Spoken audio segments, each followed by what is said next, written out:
Good afternoon, everyone, and a very warm welcome to finals weekend at stage 2 of the 2017 Hyundai Archery World Cup in Antalya, Turkey.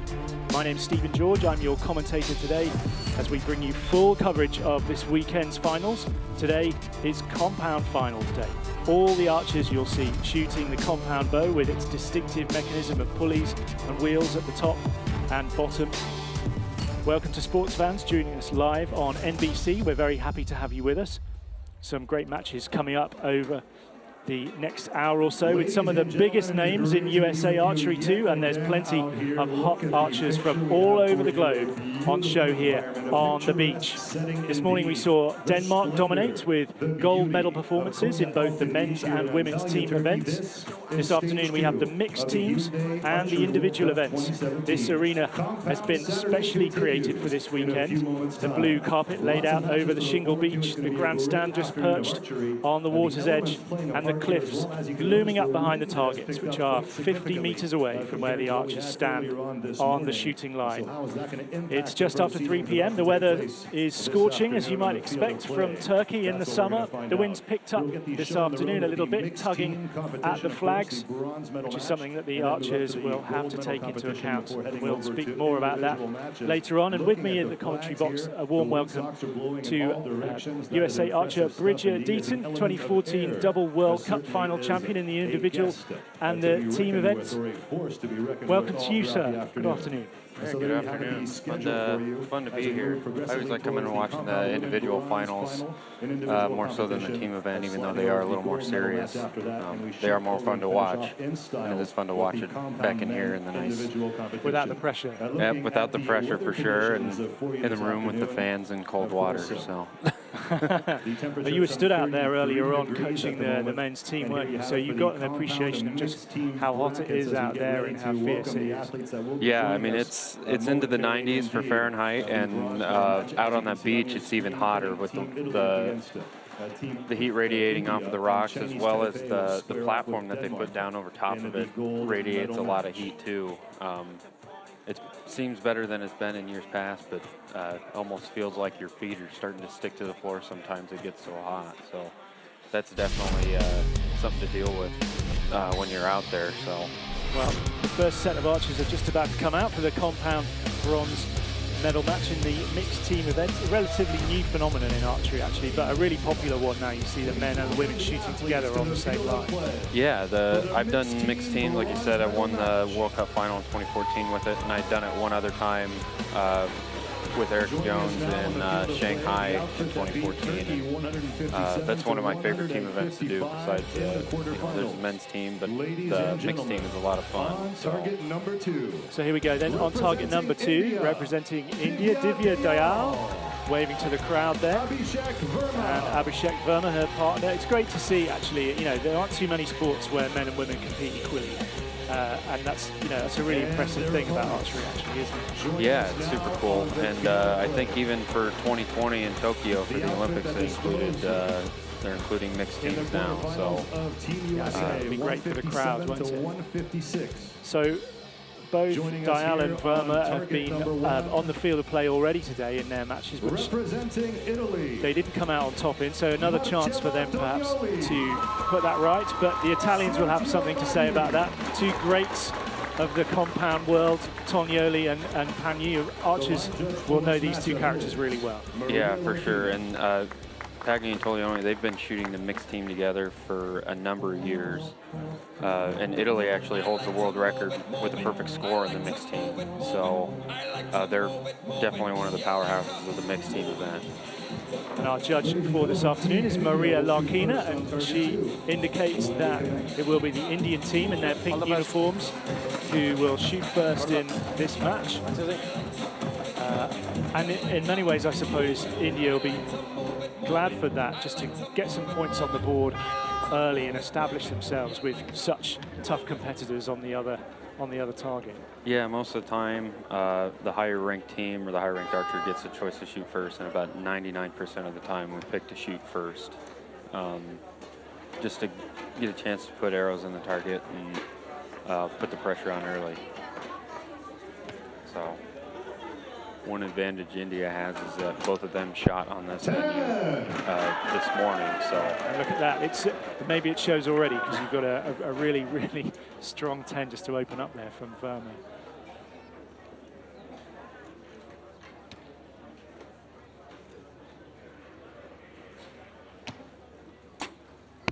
Dial's first shot is a 9. Just on that line.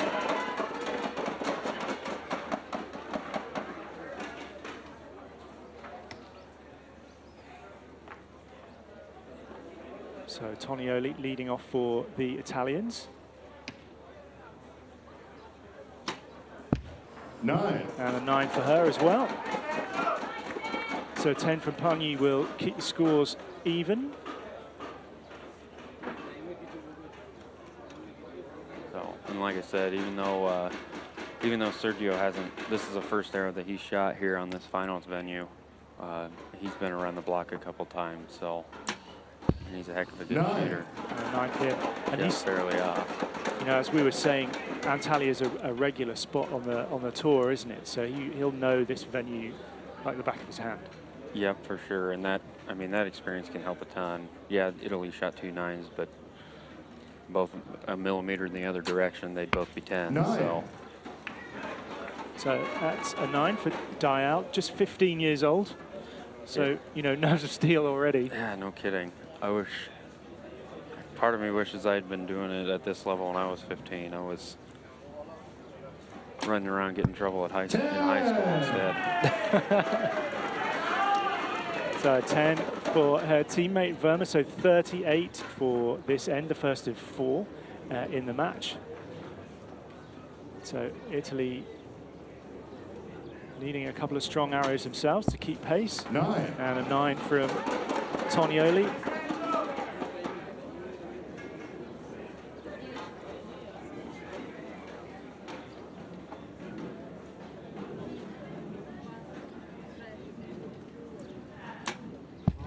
And a 10 from Panyi.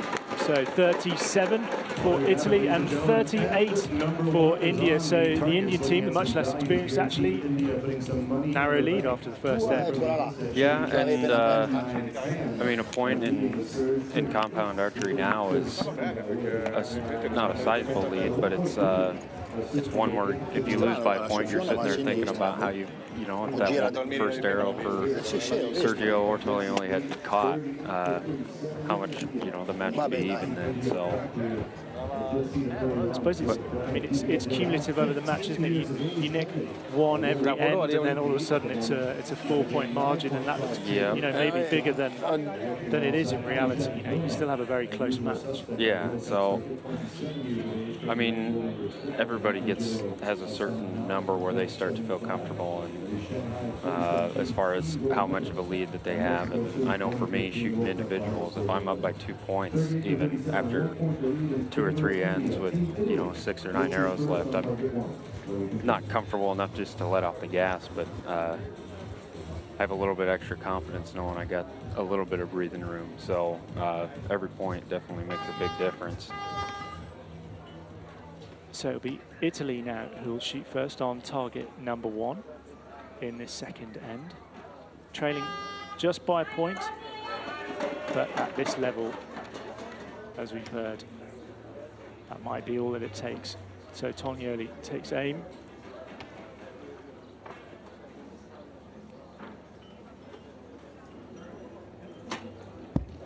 Two 9s for their first 2 arrows, but a 10 for her there, found her range. And they've both been in this boat before, being, you know, either up or down by 1 point. So it's definitely not going to make them nervous enough to start throwing arrows out. No, I mean, I've seen plenty of occasions where they've won on the last arrow just because they held their nerve. 10 for Panyi, so 2 straight 10s for him. Now back with the Indians. Here's Abhishek Verma. 10 for him.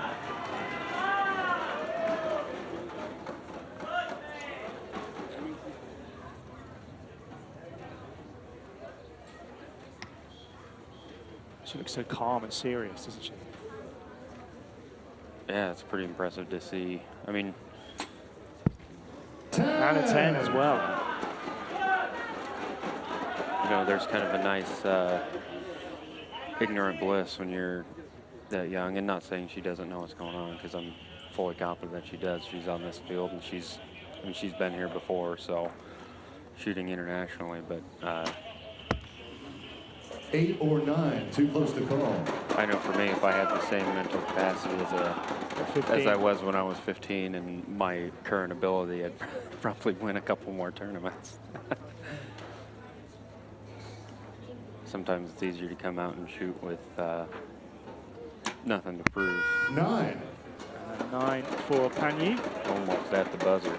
Yeah.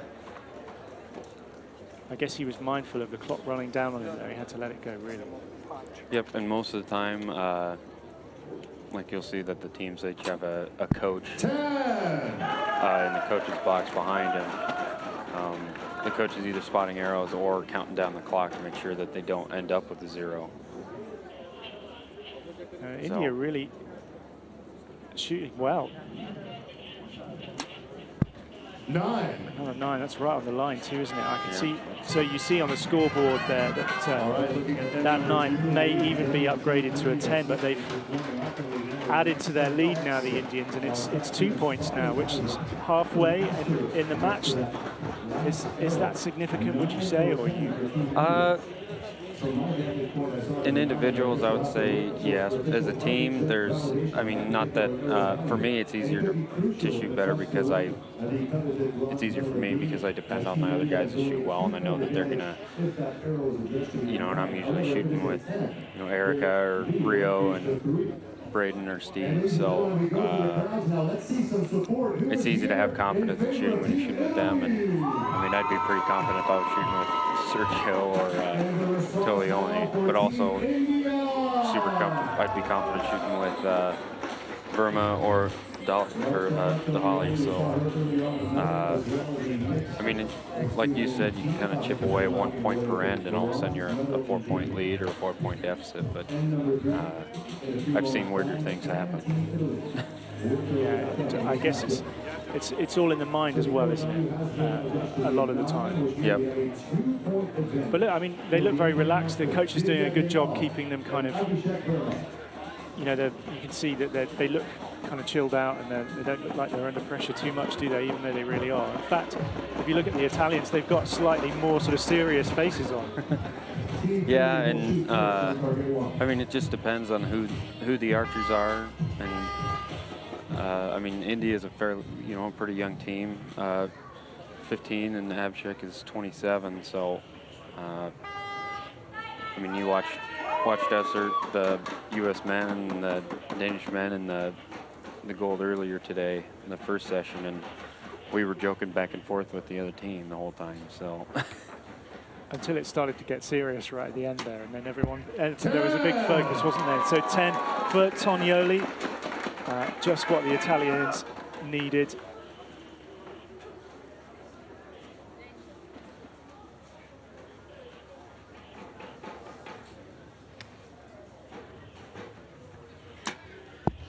And his arrow is away, and that's a 9 for him. By my reckoning, he's only found the 10 once, Panyi, in this match so far, which is unusual for him. Yeah, for sure. 9. Verma with a 9.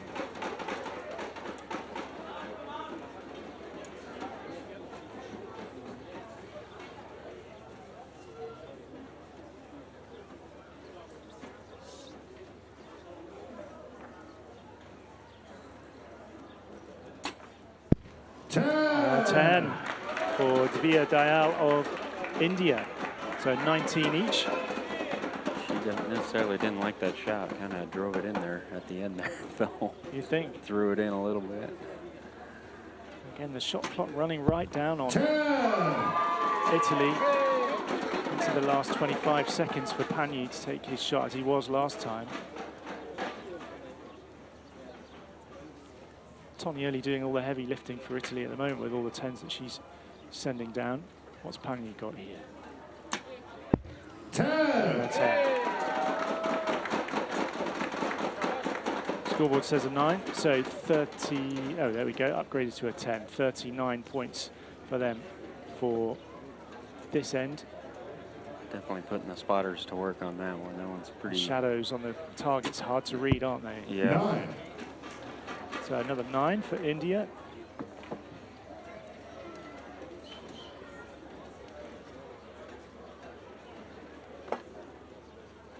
The Indians mixing up their order a little bit as well, so they're flipping back and forth between who's leading off and who's anchoring.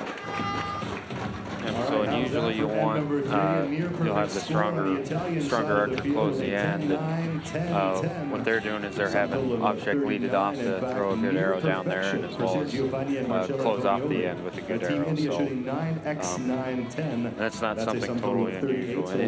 Actually, Italy does that in the men's team all the time. They'll have Sergio lead off the beginning of the end, and then he'll also be the one to close out the end on the second half. So we saw the French men doing that similarly this morning as well. I guess whatever works in your rhythm, you know, the way you hook up, it doesn't matter as long as you've got something that works for you. Yeah, and I mean, even the U.S. men have done that before. I think last year in Shanghai, they changed order right in the middle of the match, the gold medal match. So it's not something super unusual, but it is kind of odd to see if you don't really know what's going on with it. So slow motion photography really tells you a lot, doesn't it, about just how stable the frame these archers have. yeah, and it's crazy to see how much all that stuff on your bow's moving, and then you still get angry when you're not putting them in the size of a U.S. quarter.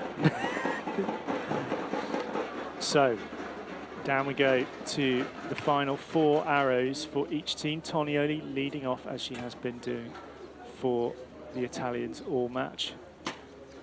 The penultimate arrow is a 10. And she's certainly very happy with that. Definitely putting the pressure on India here. If they can maybe shooting first here in this final end is the. You know, you get the points on the board, and then it's all for the Indians to do, isn't it? Yeah. Oh, no, just at the right time, Panyu comes up with a 10 as well, using all of his experience. But Verma, average arrow at the moment, 9.8, so he knows how to score the big points.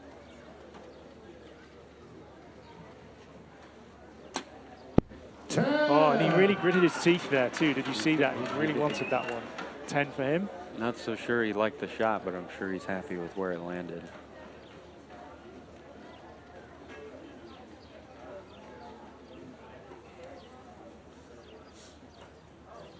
So Dayal, her penultimate arrow. 9. A 9 for her. They're actually tied up for 2 arrows each. Yeah. Couldn't be closer. Of course, we haven't had a shoot-off yet today, but the way things are going, it's a distinct possibility here. 9. So 9 for Italy. 10 for India will take them back into the lead by 1 point.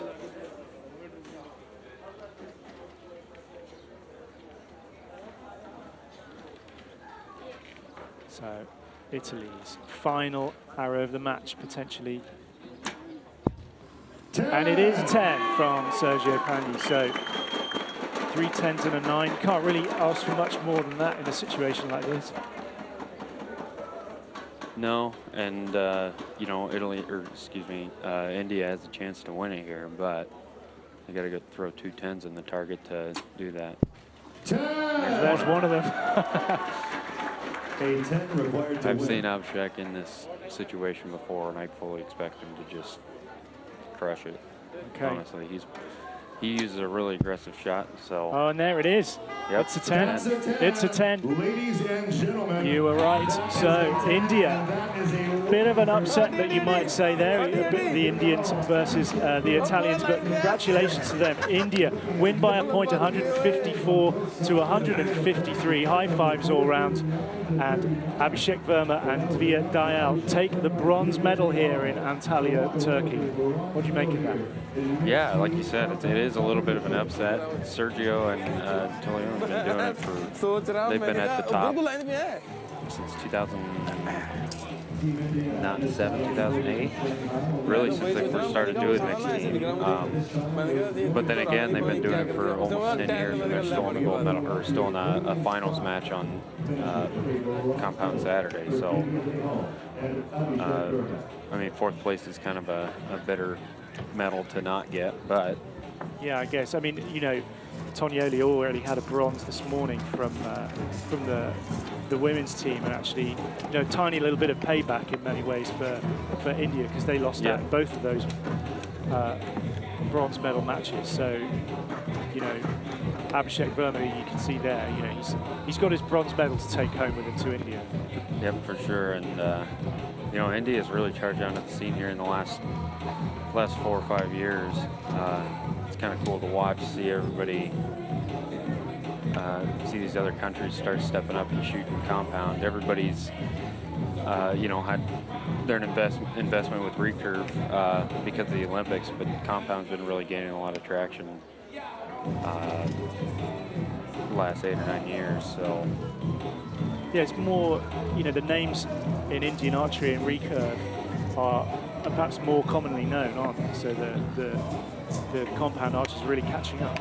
Yeah, for sure. And, you know, with sponsors and everything like that, it's, at least in the United States, the compound side definitely dominates the recurve side, and that's just because of the hunting industry. But it's kind of cool to see the target aspect of it really start charging forward internationally. So we've had the bronze medal match, and now we're down to business in the compound gold medal match for the mixed team. So 2 more teams for you to meet here, and taking the field of play. The first time we've seen archers from Chinese Taipei this weekend. And here they come, walking up to the shooting line, dropping off their arrows and their bows. Let's see them as they take their places on target number 2, representing Chinese Taipei. Chen Yuxun and Chen Shangchun waving to the crowd. They look pretty happy to be here. Their blue shirts matching the background and the carpet laid out here on the beach in Antalya. And they will shoot against the Danish team. Both archers been out here already, so that may be an advantage for them on target number 1. We'll meet the 2 of these archers just in a second. So taking their place on the shooting line, representing Denmark, Stefan Hansen and Sarah Sonicson waving to the crowd.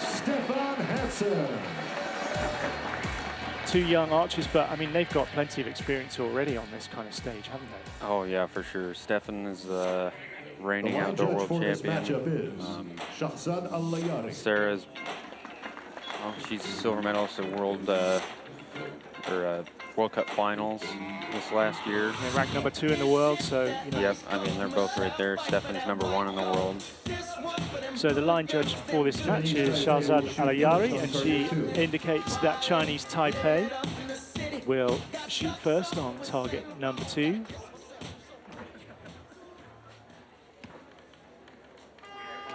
Wind feels like it's just, we can feel it in the commentary box, but it just feels like it's just picked up a touch, actually.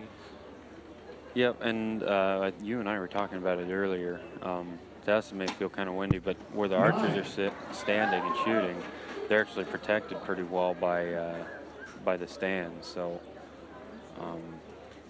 as windy as it can seem out on the beach here, it's never, to me anyways, it's not quite as bad shooting in as it may appear to be. It's something you don't always get that's apparent on the TV pictures. It's just the sheer distance that they're shooting over. I mean, the close-ups of the target and the arches tell you one thing, but they're hitting something very tiny 50 meters away. You know. Yeah, it's the X ring, which is the inner ring inside the 10, is only about the size of a quarter or $half maybe. And Stefan shot in qualification 41 X's, I think. 41 or 42. There's 2 X's right there to open up for Denmark for Sonicson and Hansen. So already 2 points up on the team from Chinese Taipei.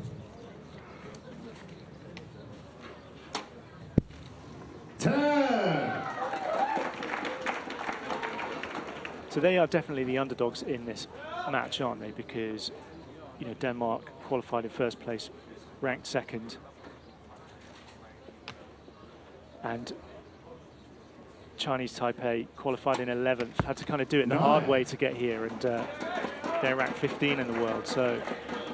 Yeah, I mean, they went through some tough teams too, though. I mean, beating India in the semifinals. I mean, just saw them defeat Italy, so they're definitely no slouch. 9 for Hansen. After his first arrow is a 10.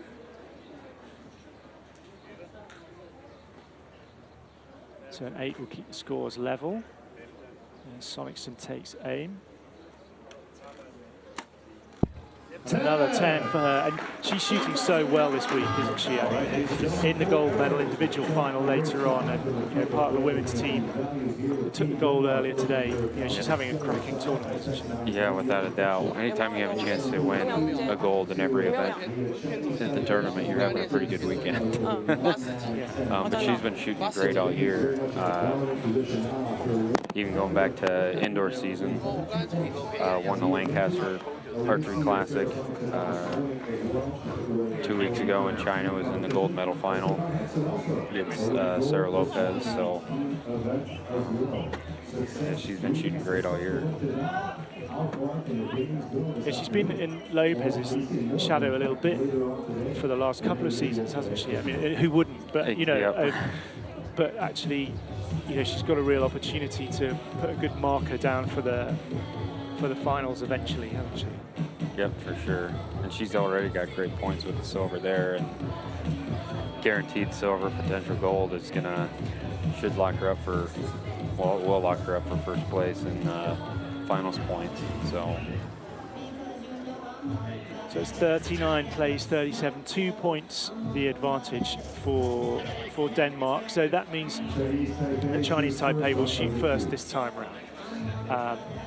And maybe an opportunity then for them just to settle perhaps and just get a couple of good arrows down there and embed themselves in this second set. You know, get out and change, being able to get out and control the tempo a little bit by shooting first. Go out there and try and shoot a 10 rather than try and match what the other team's got.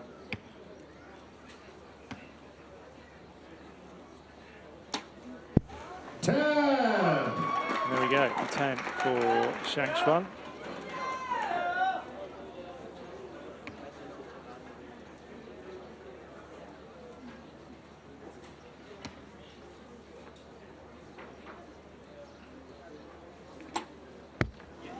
And a 9 for Yushuan.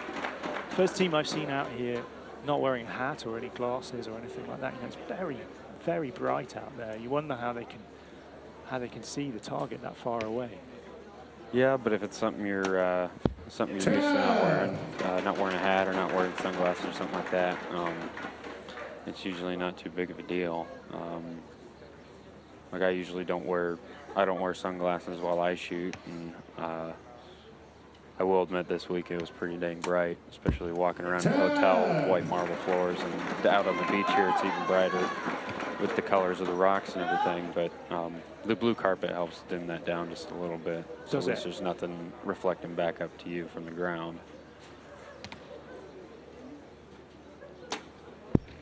Out of 10 for Chinese Taipei. So for me, I don't like wearing glasses in between the ends either, because then your eyes are changing. Okay. Changing every, always stressed one direction or the other.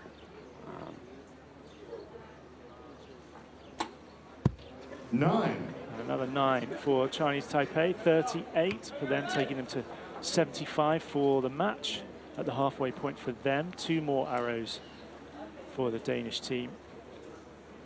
And Hansen will lead off here. 10. And a 10 for him. Right in that X ring.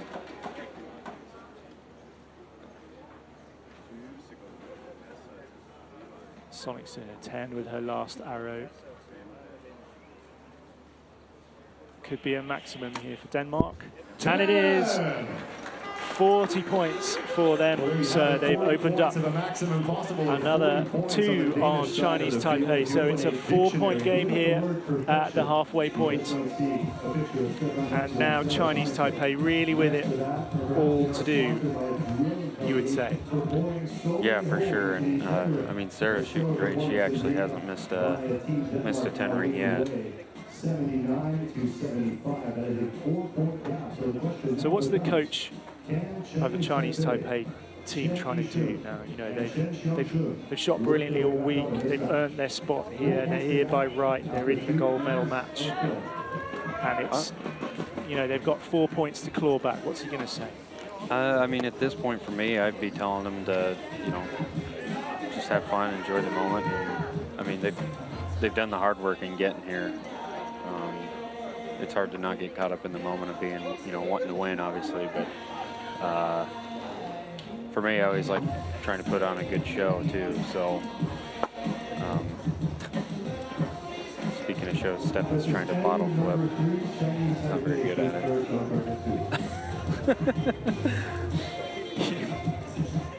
He looks incredibly serious in the men's team. Actually, I don't think he cracked a smile the whole time until the end, but he looks a good deal more relaxed just now.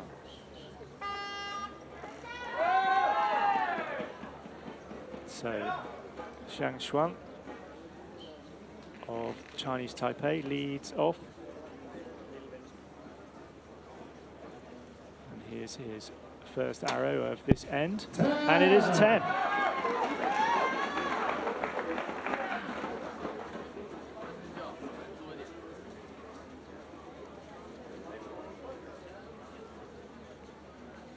Xuan with her arrow 9. and a 9.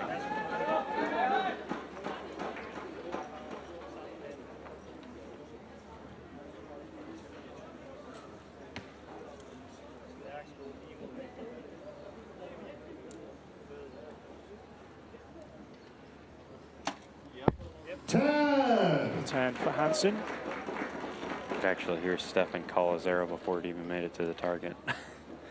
So he's shooting well if you know right where it's going to be before he even gets halfway there. So 9. 9 for Sonicson. I mean, Stepan took a slightly earlier exit from the individual competition than he might have liked, actually. So he's proving a point, isn't he? Yeah, a little bit, and I'm sure anytime you lose, it leaves a little sour taste in your mouth. But he shot. He not quite 100% sure who took him out, but he lost in a shoot-off with a 140. He lost to actually. Yep. But yep, and there's no shame in that either. But But with the 140, yeah, Donbayev's. He's finished multiple finals with the Russian team, a couple individual medals. I mean, he's a great shooter, and I mean, it goes to show he beat Stefan, and they tied with a 148, so it's not like he shot a bad score either. For sure. Just didn't have the shoot-off arrow go his way, so. 10. There we go, he's landed another X.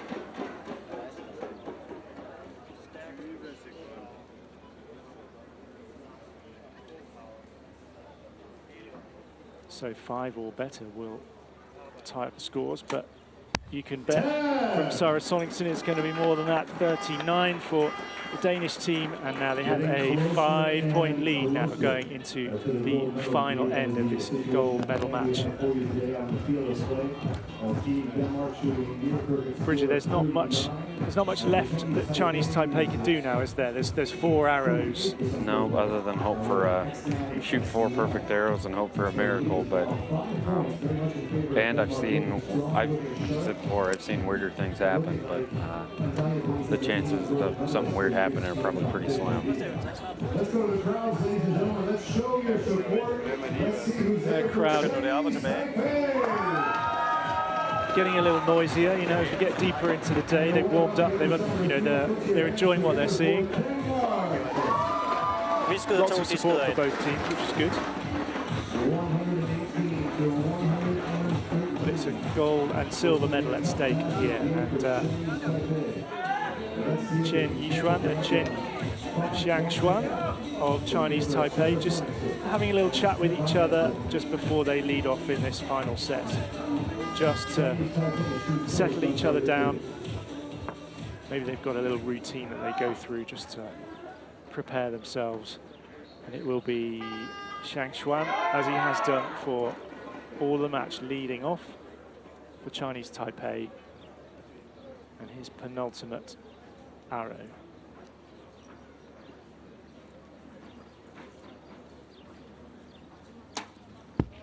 Nine for him.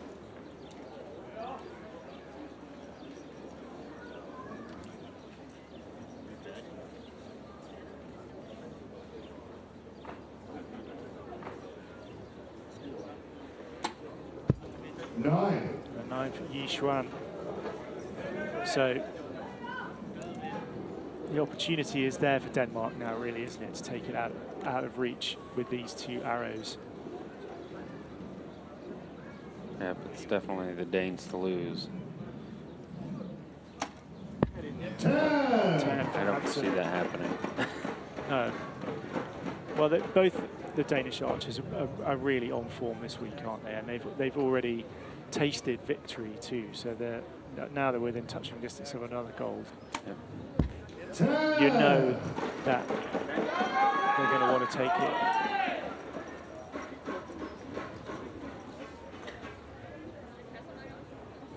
But still, they've still got to put the arrows in the target.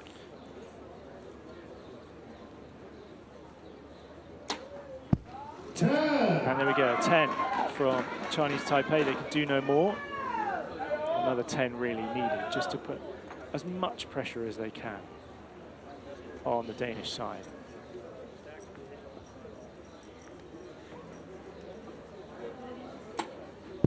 And a 9 from Chen Yishuan. Smile on her face. 37. And they finish with 150.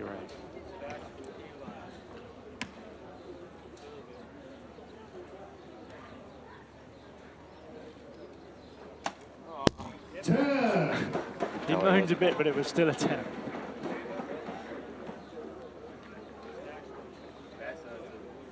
All but a formality for Sarah here.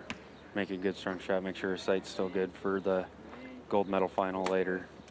And a 9 for her. So there we go.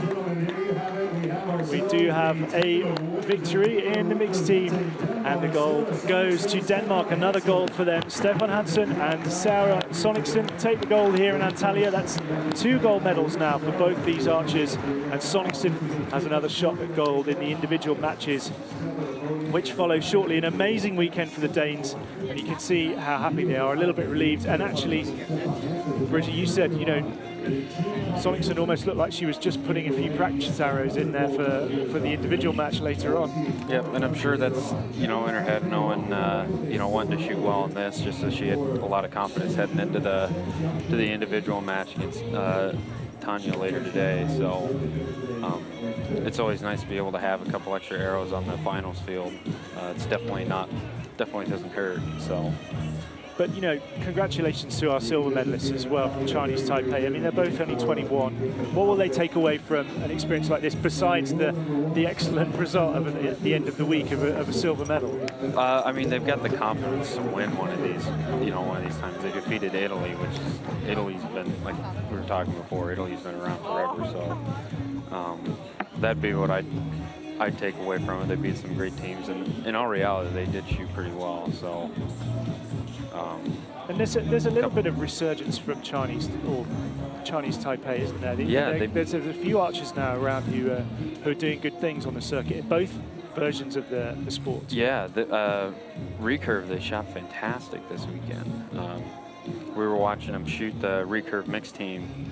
They shot against the U.S. in the semifinal, and I think they shot like 40, 38, 39, which, I mean, recurve at 70 meters, I can't even hit the bail. So, I mean, that's some phenomenal shooting. They've been really coming on strong, especially here this week. So we're going to look at the compound women's individual matches now into this portion of the draw, and you can see on the screen there how the various archers got here. And the interesting match there, of course, is Lopez and Jensen in the semis, where Tanja Jensen ended Lopez's 31-match unbeaten streak. So we'll see how that affects both of those archers. Actually, you know, Lopez now coming out to shoot the bronze, which is unusual for her these days. Mm-hmm. Yeah, and you know, if I know Sarah, she's a competitor, and she's going to want to prove that she's still as good as everybody knows that she is. So she's definitely going to be favored to win the match. Yeah, I mean, just joining the field now, the archer from the Islamic Republic of Iran. She's at age 30. Her name is Parisa Barachi, and there won't be too many people who've seen her before or met her before on this world stage, will there?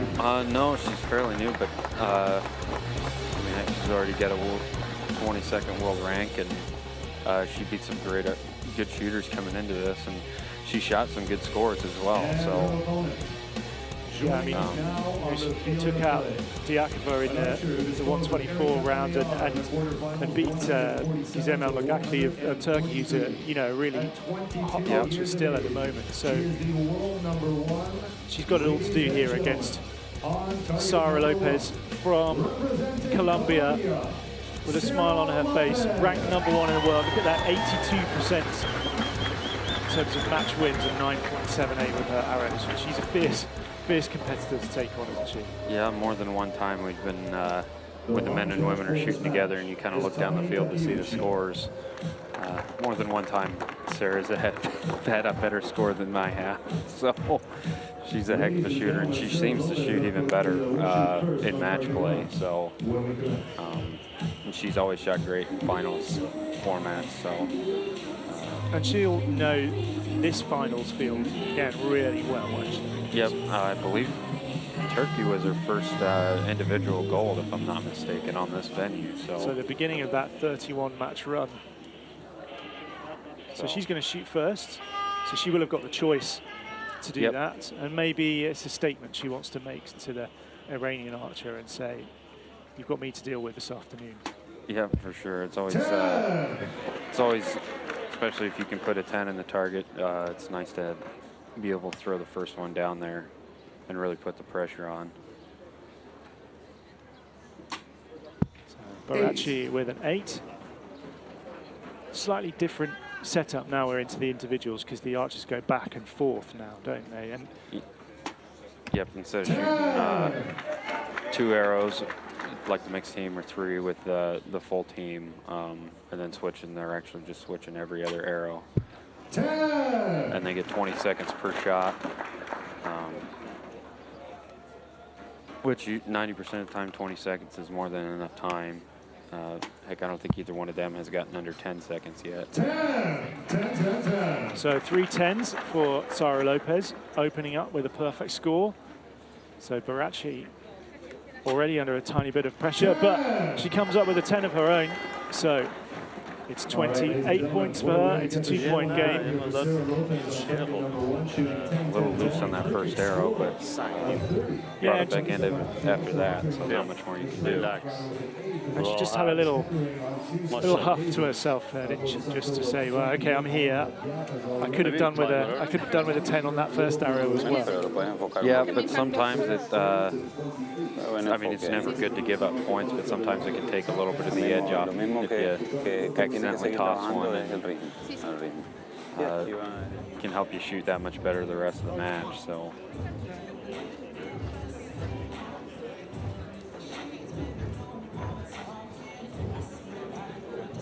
Sarah Lopez was in action earlier today as well, walking away with a silver medal in team. So this is Lopez's second appearance on the finals field today. She was involved will shoot first on target 2. in the gold and silver medal match in the women's team event, where they lost out to Denmark. So she's got a silver medal already, but she'd like another one. But she won't get it for free here. You know, Baracchi shot very well to be here. And as you say, taking out some good archers along the way too. So there she is with another 8. Another 8 to open up the set. She'll be annoyed with that, I think. Yeah, and I'm sure she's, at least for me, I'd be wondering why I'm shooting over on the right side. Because it was her first arrow last end that ended up over there as well. Especially when your opponent can send an arrow down like that. Yeah, you're not going to get much closer to the center than that one. And there you go, a 10 for her with a second arrow. So almost a mirror image of her first end, actually, for Baracchi. Lopez sends down another 10. You look at how close those arrows are as well. She really knows, where the target is. 8. Baracchi with another loose-ish arrow by her standards, another 8. So she has 54 in this end. And a 9, possibly a 10, I think. It was right on the line, that one. Difficult, I couldn't quite see that just with the sun shining on the edge, but the spotters have called it a 10. So 2 perfect ends for Sarah Lopez. I think she might be a 59, but a 59 against a 54 is just about as good a lead as a 60 against a 54. Yeah. So, but I've seen other arrows like that called out, and I've seen them called in. Just kind of, it's hard to see back here. We're looking at a monitor versus look through a spotting scope or being standing there right in front of it. So. You were telling me earlier on when you were coaching that the scope that you were using was $3,000 or something like that. Yeah, I mean, we're 50 meters away, and that's how, just because we can't walk down there, some guy, for me, I like to know exactly the situation as far as where points are and everything like that. So I like the final setup for it. They're always calling arrows and everything like that, but some guys just don't care. They'd rather walk down and see where they're at. But for us, we like to see where we're hitting, and so if we need to, we can make an adjustment. So although the archers are a little bit shielded on the shooting line, as you said, down by the targets, it's perhaps a little bit windier than where they stood. A 9 now for Baracchi of the Islamic Republic of Iran. Yep, we'll get past the stands, and it's kind of open from there almost all the way to the target. So there's a flag on top of each target. You can see it just about in the far distance there above Baracchi's target. Is that a useful thing for you to take account of? I'll look at it right before I shoot. Usually, I'm always watching the windsock because I can gauge the speed of the wind a lot better. Those small flags are only like 12 inches long, so really the only thing they can show is wind direction. To me, in a finals venue, it's super easy to read the wind because there's flags lining the shooting lane all the way down. There's trees on either side, flags on both sides of the lane. And so lots of clues to look for. Yep, lots of visual cues you can use. And another 10 right down the middle for Lopez, really taking command of this match. 88 now to 82, a six-point lead for her. And we're talking about being protected by the wind. You can see she got hit with a big gust. You can see her moving all over the place. She actually kind of almost started over, just took her thumb off of the trigger. She got all the way down to 2 or 3 seconds there. But that's why she's as good as she is. Reset, still make a perfect shot. So. And let's put your hands together for the archer from the Islamic Republic of Iran, Barachi.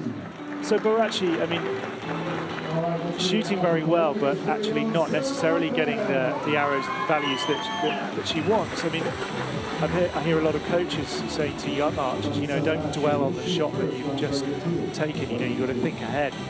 Is that what she'll be doing right now? Yeah, I would think so. I mean, I've been doing it for 12, 15 years, and it's still tough for me not to focus on the bad shots.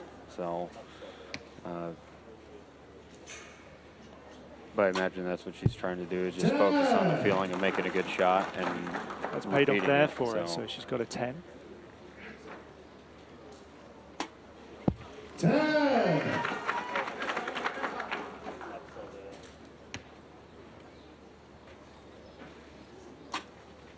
Nine.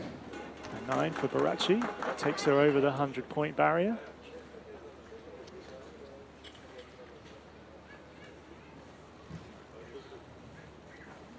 Lopez all color-coded in pink. A 10 for her. Pink nails and pink trim on the bow.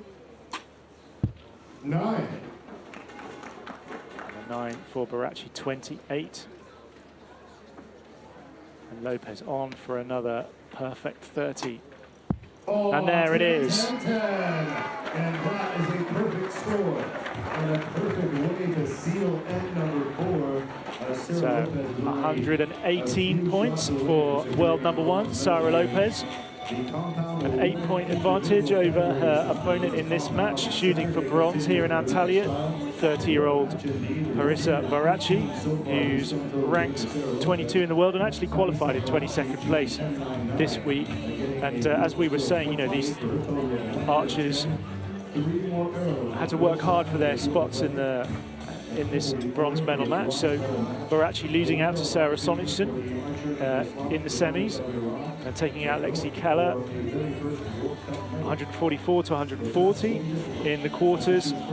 And Chen Yixuan, who we saw just a few moments ago in the mixed team, was someone she took out in the 1-8 round. And Sarah Lopez lost to Tanja Jensen of Denmark in the semis, beating the other Danish archer, Erika Anier, in the quarterfinals, and defeating Janine Meissner of Germany in the 1-8 round by 149 to 140.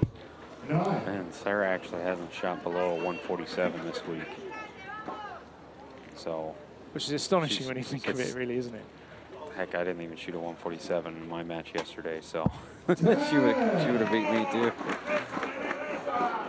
So she's shooting really well. Yeah, she is. And at this point, she's kind of, not that she knows she's going to win, anything can happen, but you know, she's confident, so it makes it that much easier to make good shots and that much easier to shoot a good score too. So 9. So 9 for Barachi. So the final arrows for each archer, and Barachi ends with a 10. 138. So Lopez, anywhere on the target will do for her. There it is. It is a 9 in the gold. 146. Again, as you said, 146, a fantastic score. Fantastic. That would win most matches. Yep, and it's the low for her this week. Absolutely, but she's very happy, and she's taking away a bronze medal to go with her silver medal won earlier on in the women's team event. So congratulations to Sarah Lopez of Colombia. Relief on her face there, actually. Yeah, a little Bridget, bit. you know, I know if I, finish a match with a good score and a win, I'm always a little bit relieved, so. I love shooting and competing, but it's definitely still stressful, so. I guess mixed emotions when you finished a match like that, where you know, no one's given it to you, but at the same time, you're happy that even though you shot well, you're happy that you don't have to shoot anymore. Yep, exactly. So still there in slow motion, barely any movement. And a high five with her coach.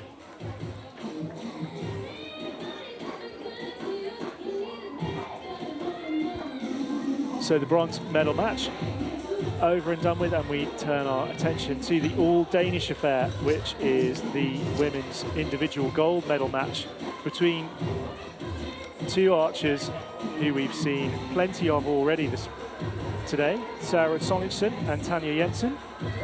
And this will be interesting for them as teammates and now opponents. Yeah, I expect both of them to shoot good scores. They train together all the time, so they're super comfortable with each other. So I expect it to be a good match.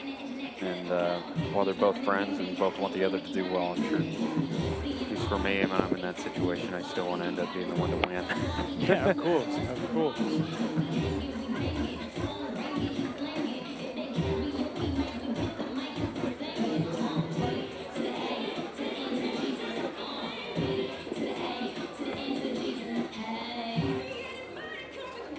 So 3 more matches to go. It's the women's gold and silver medal match very shortly, and then we'll be into the men's individual matches. And that'll top off the action today here at the Hyundai World Cup of Archery, Stage 2 in Antalya 2017. And here on the beach, about to take the field of play for the compound women's gold silver medal match.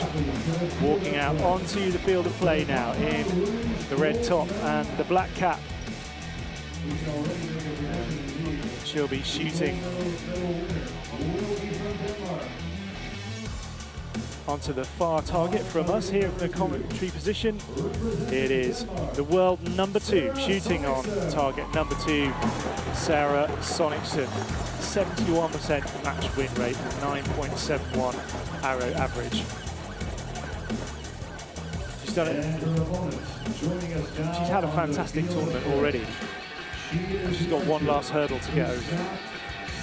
Yep, and I'm sure she's glad and upset at the same time that it's shooting against Tanja. Yeah, I suppose if you're going to take away a title, you want to do it not against one of your teammates, I suppose. But there is Tanja Jensen. So both these archers close in age, 21 Jensen and 22 Sonicson. But Jensen ranked a fair bit lower in the world at 19. Do you think that's significant in this case? No, I mean, Tanya's just also a great, super accomplished archer. She won the World Archery Festival in Las Vegas this year in the women's division. And she's competed well outdoors so far this year. So Maria Larkina gets us underway. The judge in this match. It looks like it will be Jensen to shoot first. 10 to start with. And the practice field for this competition is right next door to the main arena, isn't it? Yep. Do you find that helpful today in terms of judging the conditions? Yeah, very. So it's not always the case, is it? You know, you move locations a little bit. Yeah, move locations, maybe shoot a little bit different direction. I always try and watch somebody shooting before me, the match before me, and see where their first arrows hit. Just so I have a little bit, maybe I can judge off that, have a little bit better idea as to what's going on the finals venue. So 9. So a 9 with her last arrow of the first end of 5 for Tanya Jensen. 29 points, so 10 for Sonicson is what's needed to keep the scores even, and that's what she gets, 29 each out of a possible 30. And we're on the way. A little blow of the puff out of the cheeks there, actually, just kind of having to reset herself after, you know, the third match of the day. Yeah, I mean, like we were talking earlier with how warm it is, that definitely wears on you a little bit throughout the day. I know this week I've probably drank about 30 gallons of water just trying to stay hydrated with the heat and everything. So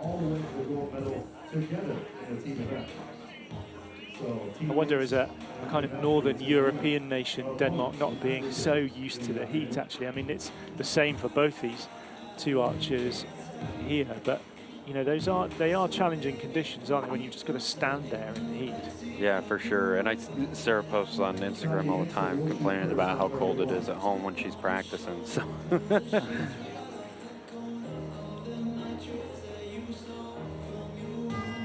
it really is beautiful here, and it's a thing that World Archery do so well, is to bring the finals venues into beautiful places where, you know, they can find plenty of local audiences. And yep, like we were talking, this is without a doubt my favorite finals venue to shoot. Well, it's been very good to you here, hasn't it?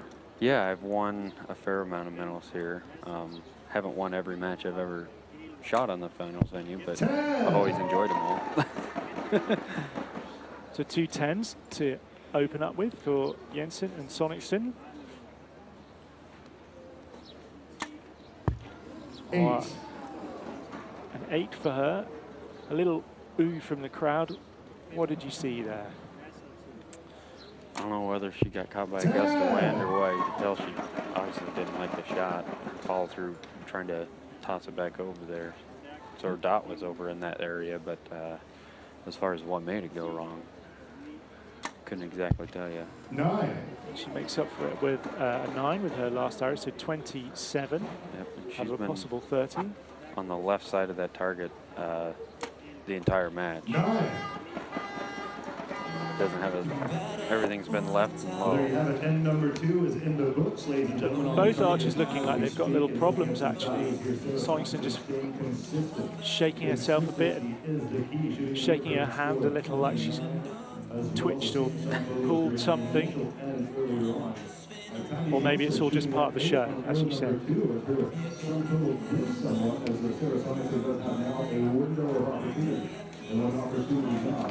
So 58 for the world number 2, Sarah Sonicson. A 2-point advantage over her teammate Tanya Jensen. I was interested actually watching the Danish women's match earlier on, just how well Jensen shot. You know, she really dropped, I think, 3 points in the whole match. Yeah, she shot great. Her and Sarah both shot great in the team match. I think that gave both of them a lot of confidence coming in here, especially Sarah coming in with a win after the mixed team as well. So, I mean, it is a 2-point deficit for Tanya, but I mean, it's still anybody's match with the windy conditions and stuff. A lot can happen. Yeah, a lot more arrows left to go.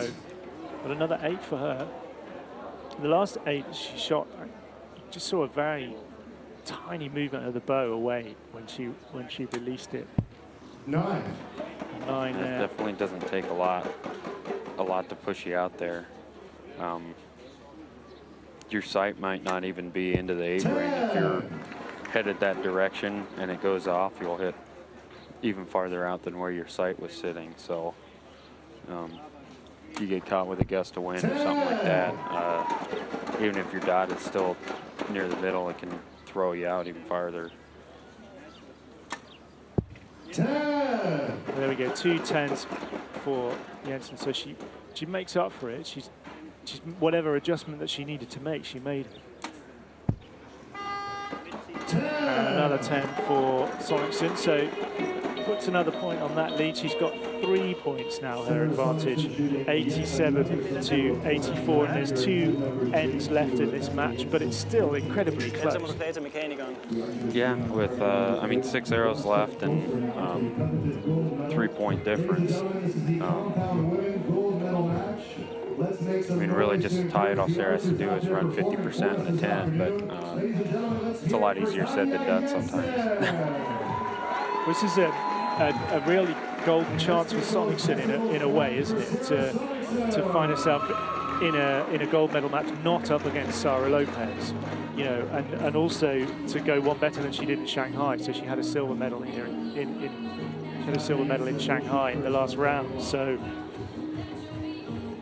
I don't know whether that will be playing on her mind at all, but she's certainly got an opportunity here to take a gold medal away. Yeah, and I'm sure she wants to win just as much as Tanya wants to win, and vice versa. So I don't know if, you know, her result in Shanghai has even crossed her mind yet here. So 10 for Jensen. She's been doing this long enough. She knows to stay in the moment. Actually, a pretty good recovery on that one. Came off the back ball a little bit. I think the stats and the records and the previous performances are all things that commentators love. But I suppose when you're on the shooting line as an athlete, that's just irrelevant, isn't it? You just, I mean, you're just thinking about that one shot every time. Yeah, for me, I've never really worried about all that while I'm shooting anyways. You know, looking back on it, some of that stuff's kind of cool, but up there right now, they're both worried about the World Cup points and the check at the end of the day. And the glory of winning, too. So absolutely. So 10-9-9 for Tanya Jensen, 28 points. 8. And an 8 for Sarah Sonicson. So the lead cut a little bit there with a loose arrow from Sonicson right down south there on the target face, actually. And so she broke that shot low, tried to throw it up in there, but. So 112 for Jensen, 114 for Sonicson, and they've got 3 arrows left each. So there's no way really to predict the outcome of this match even at this stage, is there? I mean, no, I mean, you know, 2 point. You take a 2-point advantage, wouldn't you? But with 3 arrows and you're capable of shooting 8, both of them, there's plenty of tension still. Yeah, but they're both fully capable of shooting a 30 as well. So. Absolutely. I mean, you know, Lopez shot plenty of 30s in her match, and we're waiting for one here on the scoreboard in this match, but it would be quite a time to do it. So Jensen, final 3 arrows. 9. And a 9 for her. Still hanging left side a little bit. 9. And a 9 for Sonicson. So the lead is still 2.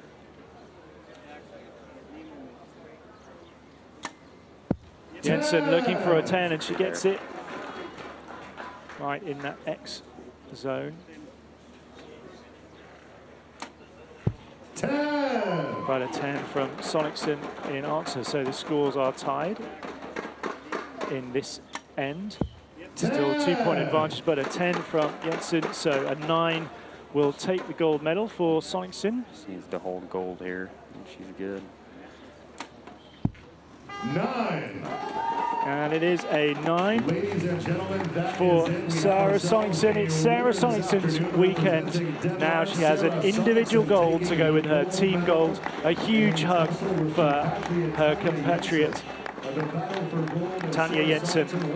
But another gold for Sarah Sonicson to go with the team gold and the mixed team gold that she won here earlier on. She's made a huge step towards qualification for the World Cup finals later in the year, often in the shadow of world #1 Sarah Lopez, but a gold medalist today. Today's the day for Denmark's Sarah Sonicson. Look at that high five between the two. Played in a great spirit that match, but you can see how happy she is. Yeah, for sure. And you can tell, I mean, it's that way with anybody who's great friends, but also competitors. They, you know, while they were up there shooting or back talking, you know, there's a totally different attitude than when they're back talking to Martin or something in between ends. So both of them definitely wanted to win, obviously. It's kind of cool to see this. Yeah, sorry. No, you're good. It's kind of cool to see the relationship between going from competitors to friends and back and forth and back and forth. So it's definitely something all of us have done at one time or another.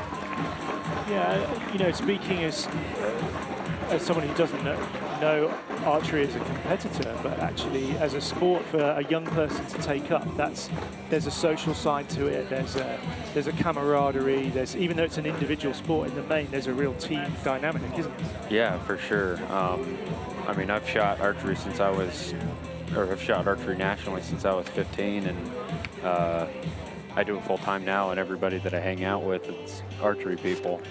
And we, you know, we come here and we're a team, but you know, last week we were shooting our World Championship team trials, and we were all competitors, you know, shooting against Steve and Rio and Braden. I was, so I can guarantee you that Steve's going to be cheering for Braden in his bronze, and Braden will be cheering for Steve in the gold, even though they shot against each other in the semifinals and didn't even look at each other or say any words other than what their scores were down at the target scoring arrows.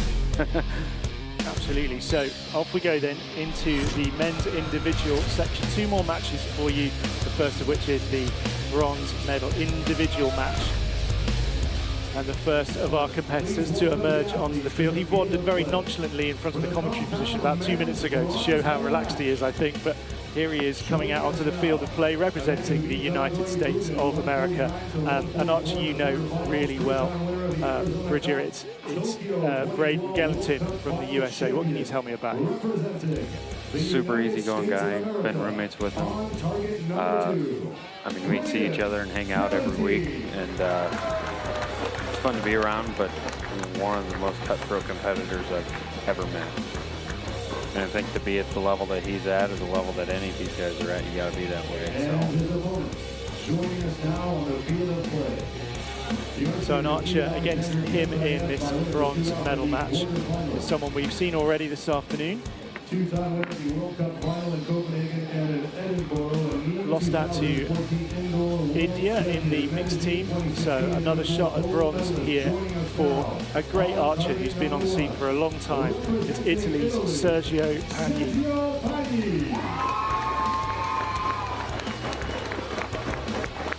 World ranking of 20, as the graphic there tells you, but he's been a lot higher than that in his career.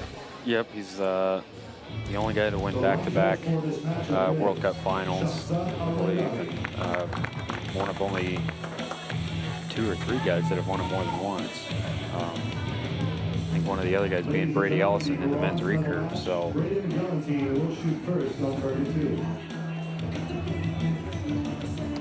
So Gellentin will shoot first on target number 2.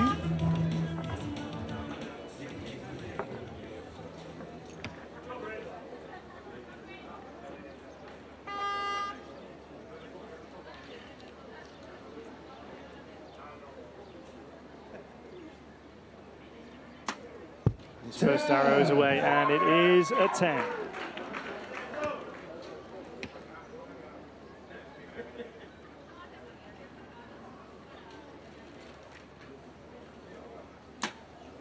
A 10 for Pagni in reply.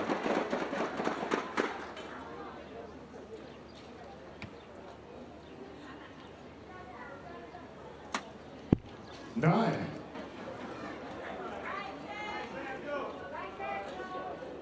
He's about as puzzled as I am by that shot. Spend enough time with him, I know for him what a good shot looks like as far as follow through and how it's executed and stuff, and it looked like it was a great shot. But there's that one. He puts it right with a 10. He's a little frustrated by it, I'm sure.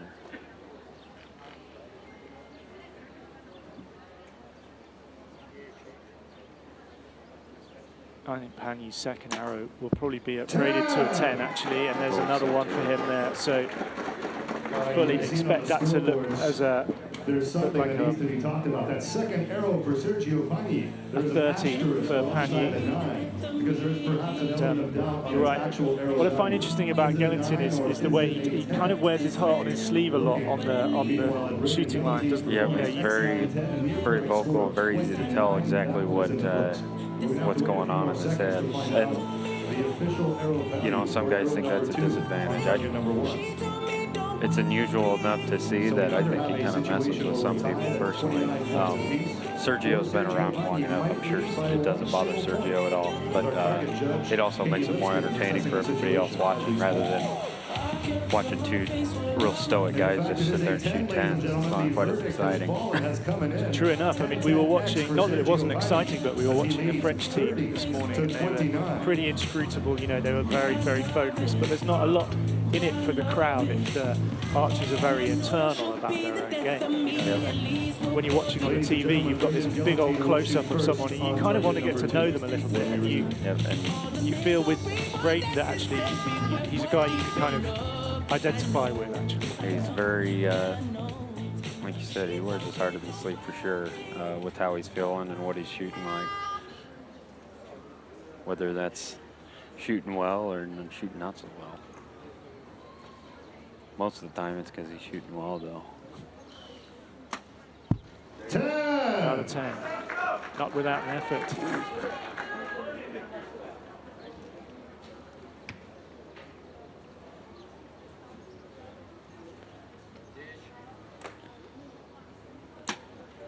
Another 10 for Panyu. Nothing out of the 10 so far in this match. 20 seconds for Gellentin's reply, and a 9 for him. He's thinking about every single shot, isn't he? Yeah, Braden's, he's very analytical, and he likes to know why stuff's happening. 10. And another 10 for Panyu. Will he be frustrated that it's not quite going his way? I'm sure he'll be frustrated, but I don't think that's not going to keep him from making clean shots. And that was another beauty, so 58 for him in total. Panyu an 8 to keep the scores level. But he's on for another 10, and the gap is now 2. So Panyu showing all of his experience and all of his class. 2 very, very classy archers out on the field of play. But Panyu at the moment has the advantage. Yeah, and you know, 2 points isn't a lot, but at this stage, it's, at this level in the game, it can be a lot. Even 1 point can be a lot. More than one time I've seen matches. Well, heck, Steve and Braden, their semifinal. Braden lost by a point with a 147. Yeah. And a 147 is a great score. Yeah, you take that at the beginning, wouldn't you? And you know, there's such, you know, you can see that you look at how narrow their victory margins are through the week. You know, they qualified, you know, 3 points between them in qualification. Yeah. And 3 points between them and 13 places in where they finished in qualification. So it's pretty cutthroat. That's a great phrase that you used about Braden, actually. And you know, even though he's a very affable guy, and it's a great slow-mo shot. I'm going to make fun of his face later. Of course you are. For that one. Yeah, he needs a bit of cutthroat right now, doesn't he? 10. There's some. A 10.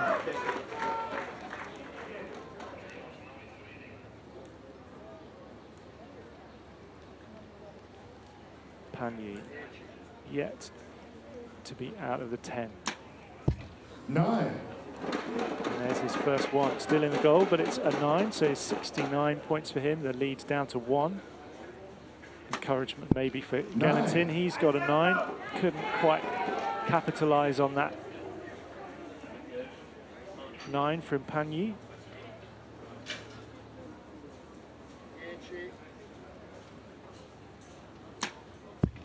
9. Another 9 from him. Maybe the wind again, you know, we just felt it through the commentary position a little bit, perhaps being a factor. 10. And 10 from Galantin. He looks very happy with that. He knew that last one was going to be good. Yeah, both of them missing one right. I would assume it's actually the lack of wind. Here we're shooting with the water's to the south, the wind's coming up off the water, pushing from right to left. And Sergio missed all 3 of those straight right. The wind 27 slowed down and chewed his lead right back up, hasn't it? So now it's 87 each after 3 ends. So, you know, it proves you stay cool and you focus on your own shots. Yeah, you stay in the game. I like it. I've more than once have been in the situation of being down the whole time and all of a sudden winning with the last arrow. Just as often as I've been the one to be leading and lose it like that. So, you know, all you can really do is shoot your own shots and make it as best as they can be. And anymore now, it's not so much shooting a higher score, but actually just missing less. So.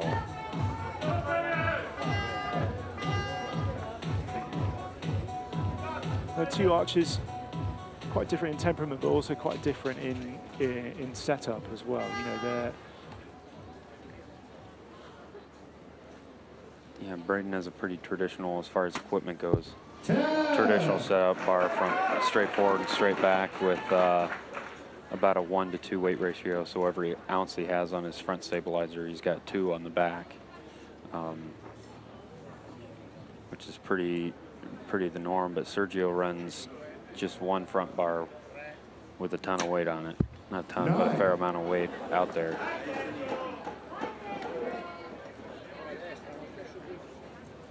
And after a perfect start by Pani over the first 2 arrows, you feel like the pendulum swung a little bit in this match now towards Galantin, don't you? Yeah, Braden definitely grabbed the momentum that last stand. After missing his first one, he stuffed the second 2. And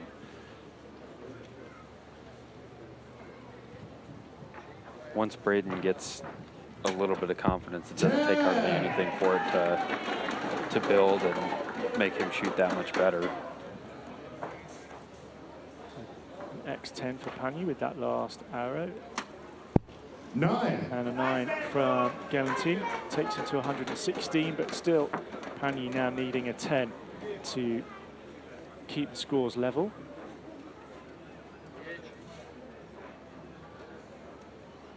Eight seconds, 7 seconds left on the shot clock. 9. Down it goes, and a 9. So after holding the advantage over the first 3 ends, it is now Pani who's a point behind. He has 115 and 116 to Braden Galantin of the USA, and he's into the lead now. His nose is in front. Yeah, for sure. And while Braden, I'm sure, isn't happy with the shooting, I'm sure he's pretty relieved that he's got a door that's open right now, and Sergio is just trying to figure out what's going on and what's changed. And he's been in that situation before, so I'm sure he's got a quick fix to make it through the rest of the match. But he said you give even a single point to either of these guys, and usually they're going to end up running with it. Galantin's looking for his 43rd World Cup medal. Just a few. Yeah. Imagine if he wore them all at once, he'd look a little bit like Mr. T. No kidding. Yeah, he has, I believe he's been on the World Cup team every year that they've done World Cups. Since they started in 2006. Right after he graduated college, he made the team, and he's been on the team ever since. So one of the most consistent guys out there, as well as Sergio. I mean, they've both been around for a good period of time. Sure. So a 10 to open up this final end. For both archers, you can see a bit of relief from Pani, actually, that he'd found the 10 again after a lean couple of ends for him. But he needs 3 10s, really, to put any kind of pressure on the archer from the USA here. 9. And that's a 9. So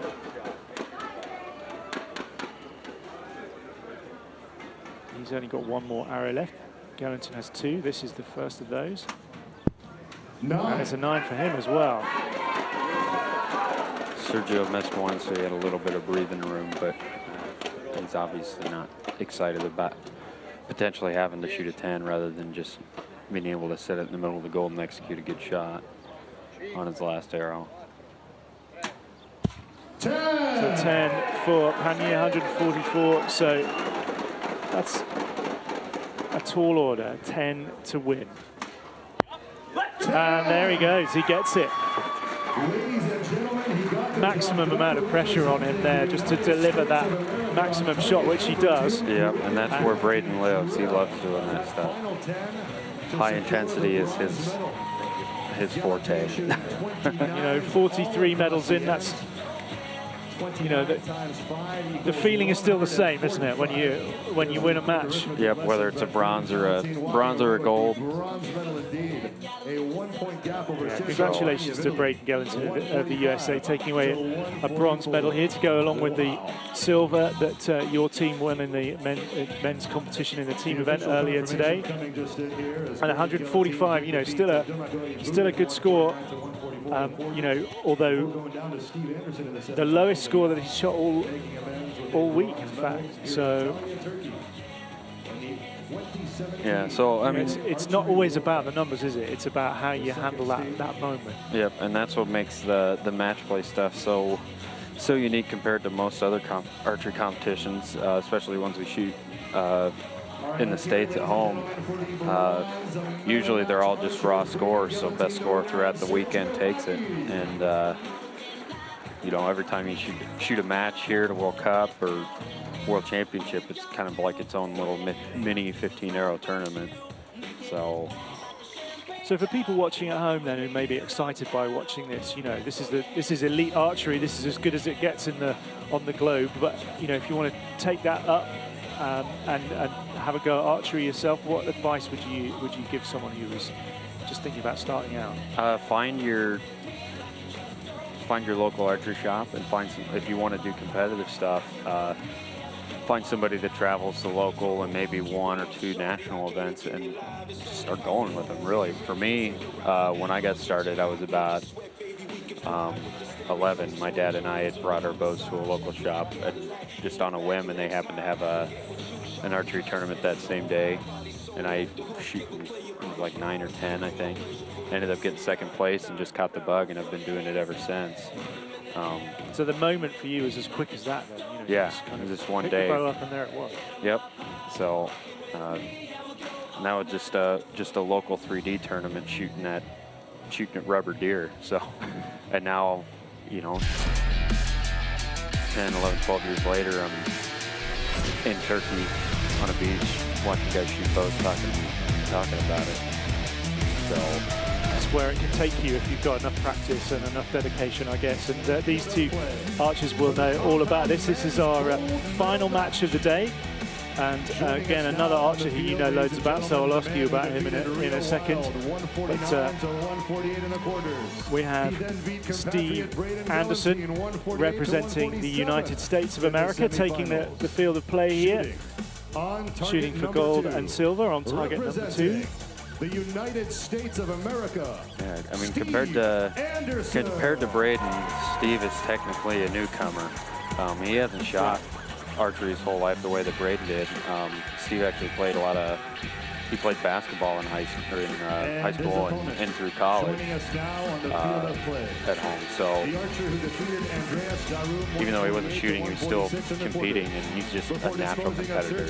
Regardless of what it is, Steve always wants to win. And it's hilarious at times, whether we're playing darts or ping pong at the hotel or shooting. So he's just as intense, regardless of what it is we're doing. So Shen Xiangshuan of Chinese Taipei is Steve Anderson's opponent, ranked number 77 in the world. So a good bit lower than Anderson, but both archers have been out on the field already today, so they know the conditions, they know what's at stake, and yeah, I'm sure both have been out here and made whatever adjustments they needed to make between their last match and now. So Steve's another guy that wears his heart on his sleeve a little bit. Right. And if he's shooting good, it's entertaining. On Friday, when you were getting down to the final stages of the eliminations, you were right at the extreme end of the field, the USA archers, and I came down and had a look, and you know, he shot unbelievably in 9. in qualification as well. Just Yeah, and he even missed official practice day. He came straight from the U.S. Field Nationals. 9. He got here like 11 o'clock at night on the day before qualification. 9. so 2 9s for Xiang Xuan of Chinese Taipei. A 9 with his first arrow for Steve Anderson. 9. And another one. So both archers in the gold, but dropping a couple of points. And both of them shooting their arrows pretty much right on top of one another. 9. It's a 10, but Yeah, it looks like a 10, doesn't it? It's right on the line. yeah, it's solid.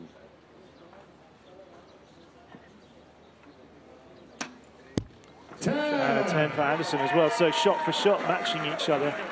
All right, that first end is in the books now, ladies and Yeah, gentlemen. it shows Looking at 999. It is, but that, I mean, that third arrow. Yeah, it was a three-quarter shaft 10, so should be tied 28-28. Some total of 28. 1 point the advantage here after those initial 3 arrows. Just a reminder that Steve Anderson qualified in a second with a 709. Again, I can guarantee you the judge is telling him he's sky hooking or sky drawing, where you're pointing your bow way over your head. What people don't realize about Steve is he's like 6'6". So it looks like he's sky drawing when really he's, if his bow went off, it's just where his bow is at. It's actually 1.5 feet higher than everybody else's when they draw their bow back. Sure. And it's an issue. We've had people talk about it before, because you like during qualification, there's, you know, when we're shooting on the normal competition field, see a bunch of guys that are all about the same height, you know, 5'8", 5'9". Then all of a sudden Steve's like a foot above everybody else. That's why they put you guys at the end, maybe. He's a big dude. He certainly is. He's a good head and shoulders taller than Rio Wild, isn't he? I was watching the medal presentations, and there was a real little and large thing going on there. More than once I've been, you know, Steve's been third or second. First, and Steve is still taller than I am, even though he's standing 8 inches further down, yeah. below me. So here he goes, Anderson. 10 seconds left on the shot clock. 10. Down the arrow goes, it's a 10.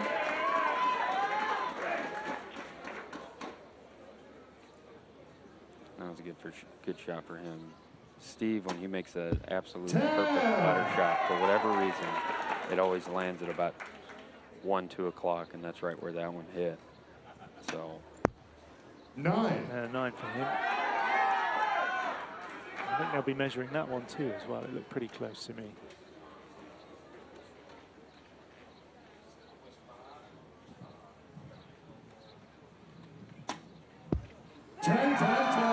Three 10s for Xiang Xuan of Chinese Taipei. Takes him to 58. 8. And 8 for Steve Anderson. A little ooh from the crowd. And all of a sudden it's a 3-point game. All right, so let's take a look here at the yeah, I mean, it happens fast, but it can change fast too. So. And he won't be alarmed at this early stage. You know, he'll be telling himself, won't he, that how well he's been shooting all week. And he's just got to come and do what he knows. And he knows we've been traveling since 2 weeks before the first World Cup in Shanghai, almost nonstop. So. We've been gone a while, and you get to a tournament like this, and you're here for a week, and it's hot, and out shooting all day, and it definitely wears on you. And mean, I'm not saying that's why Steve shot Nate that in, but it definitely doesn't help us shoot any better. No, sure. So you're not just, there's so many factors on there to take into account at a moment like this. You know, it's your own skill, it's your opponent's ability, it's the environment that you're in, and as you say, you know, life on the road and a long weekend of competition. It's about mastering all of those elements, isn't it? Yeah, for sure. It can definitely kick your butt. But like I said, Steve did basketball in college, so he dealt with the stress of doing schoolwork as well as, you know, training for that. And that's a 10, training for playing and traveling with all that, so he's been in that boat before. 9. He looks like the sort of guy who could have made it at pro football or pro basketball, depending on what he felt like. He's a big dude, that's for sure. 9 or 10, too close to call. I wouldn't be surprised if a few of those arrows are upgraded, actually. I mean, 10. I that's believe certainly Steve's a 10. first one's a 10.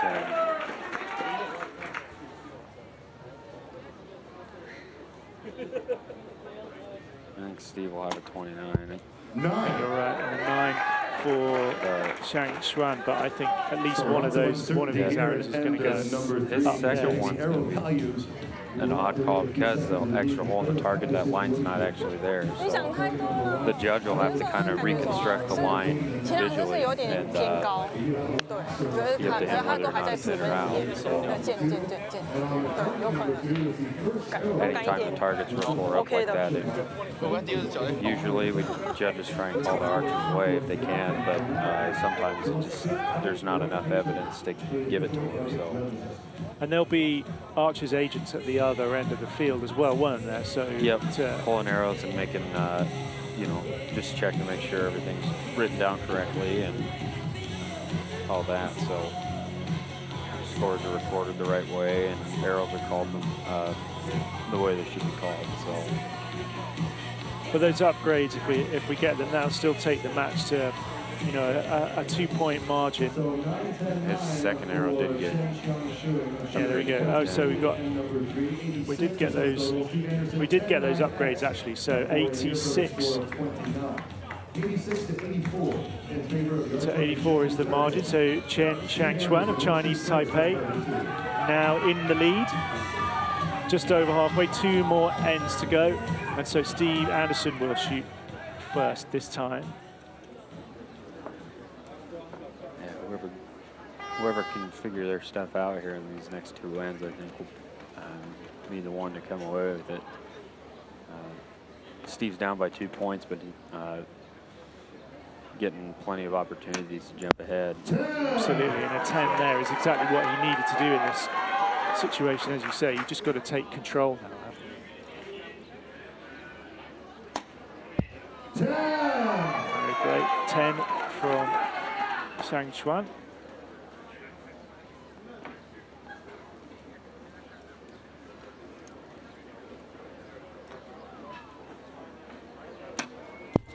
Nine from Anderson. Kind of a long hold for Steve, but as compared to his normal shot sequence. 9 for the archer from Chinese Taipei. So 19 each so far, but still 2 points in it overall. Anderson with his final arrow of this end. 10. And a 10 for him, so 29 points. He has 113. So 8 will level the scores. 10. Oh, it's another 10. So 115 for Chen Xiangshuan. And only 3 arrows left for each archer, and now it really does get serious, doesn't it? That 2-point advantage. Well, you can live with it maybe in ends 3 and 4. Now you need to press the accelerator a little bit. Yeah, but sure hope that, you know, if you're Steve, you make 3 good shots and hope that the guy you're shooting against makes a mistake and gives you some back. So. Well, he's an intimidating figure on the line, actually, just by his size, isn't he? And now he's playing catch up in the match. He'll shoot first in his final set. Maybe that's a little bit of an advantage, actually. Yeah, it definitely adds to the pressure of being in the lead. But if Xiangshuan can come out with 2 10s right away, you know, I feel like he's going to be pretty comfortable on his 3rd shot to just hold it near the gold and execute a clean shot. So Steve has the opportunity to put pressure on, but 9 for him there. He didn't look too happy with that outcome of that. you can actually hear like him. He was fighting a little bit. You can hear him telling the arrow where to go, get over, get up. If only that worked. That's... Oh, there you go. He's back with a 10, Anderson.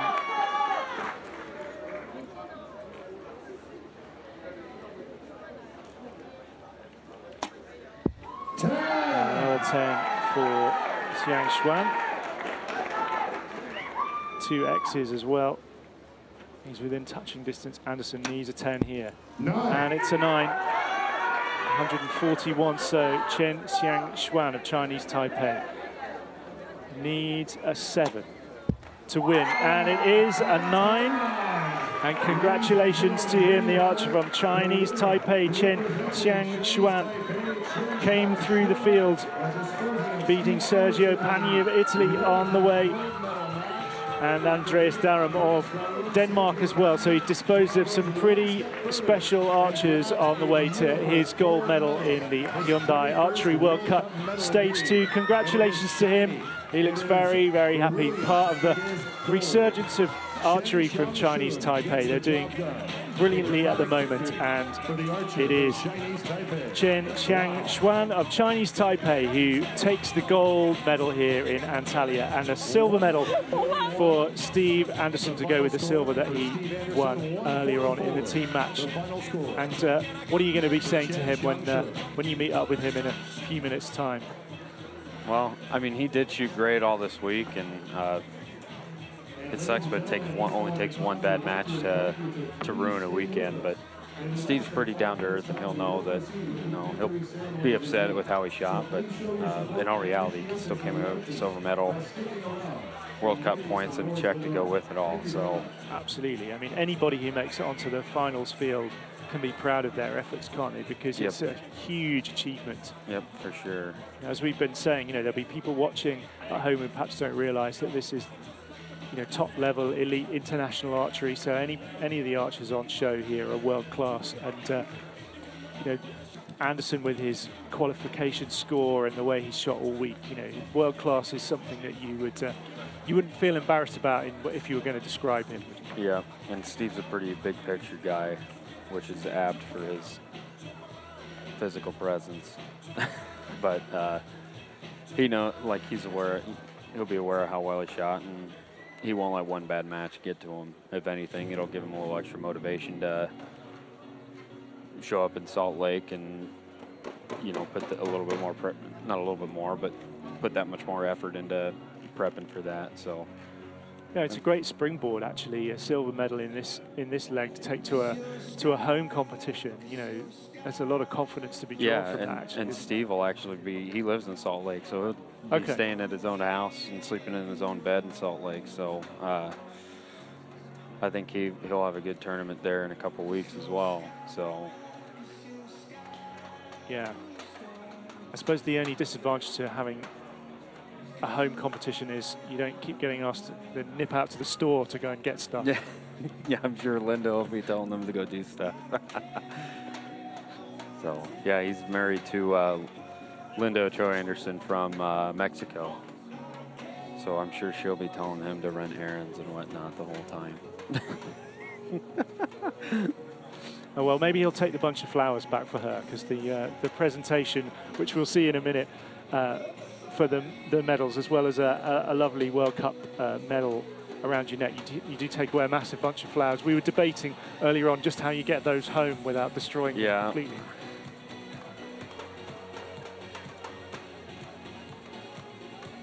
So that you can see there on the pictures that the sea's picking up a little bit. It's definitely got windier as the day's gone on, I think, and you can see the flags there being tugged by the wind a lot. But you know, really, really beautiful venue for archery. A really, you know, great spot with Mother Nature all around us. Yeah, for sure. You know, shooting right next to the sea. Those flags are they're like 50-foot flags up on the top of the cliff towards the end of the shooting lane. So I mean, that tells you how quick the wind is moving to hold a 50-plus foot flag straight out. So.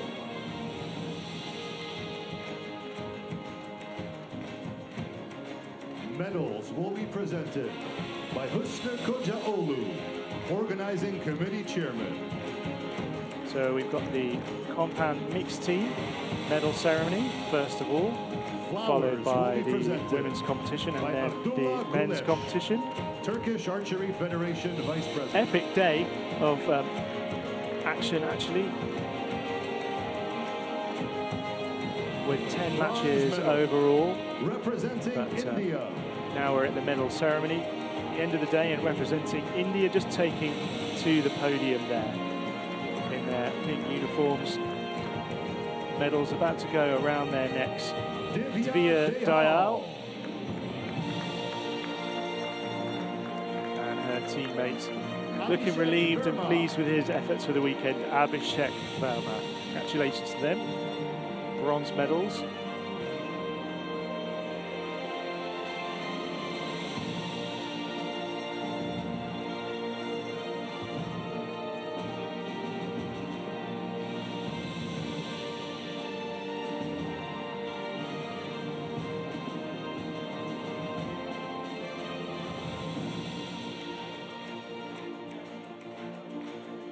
Silver medal, representing Chinese Taipei. And representing Chinese Taipei. A good weekend for them too. Chen Yishun. Cheng Yishun. And the first of his two medals. Chen Xiangshuan. A handshake for him. Silver medal in the mixed team competition.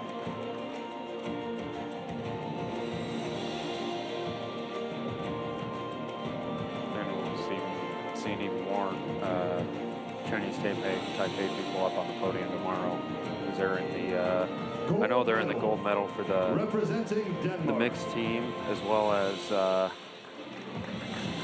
women's individual recurve. So as you're saying, that. So those two archers, now they've done the hard work. They'll be sat in the stands tomorrow cheering their teammates on. Yeah, for sure. And lots to cheer for if you're Danish this weekend. So Sarah Sorensen and Stefan Hansen both getting gold medals to go with their other medals today.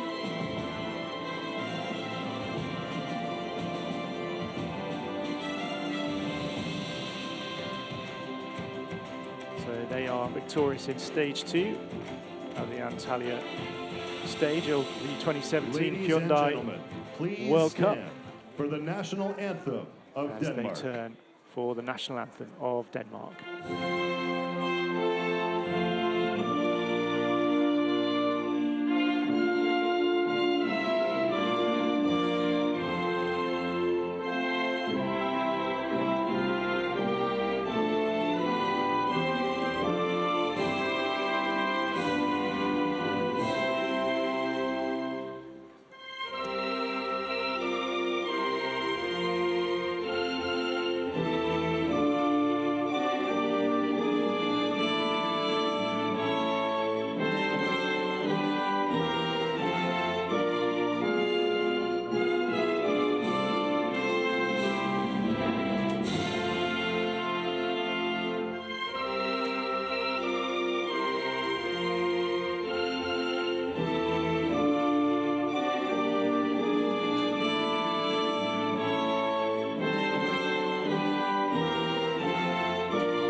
Ladies and gentlemen, please give a warm round of applause to for our the athletes. Great day for Sarah Sonicson. 3 gold medals.